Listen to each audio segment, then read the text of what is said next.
और सबसे बड़ी बात कि अभी झांकी है,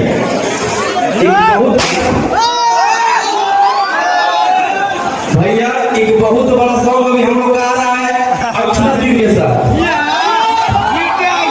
मगही के उठा देने के बस आप लोग का प्यार चाहिए। कब सुना बाबा के चैनल से आ रहा है शिवांश म्यूजिक मगही से मेरा और अक्षरा सिंह जी का बहुत ही प्यारा सॉन्ग, और वो भी 4-5 दिन के अंदर आएगा,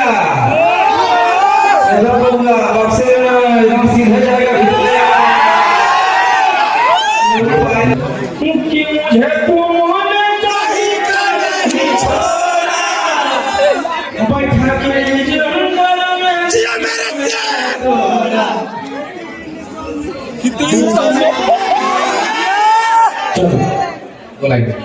सबसे पहले सभी को मेरा दिल से प्रणाम है, सादर प्रणाम है जितने लोग यहाँ पे आए हैं।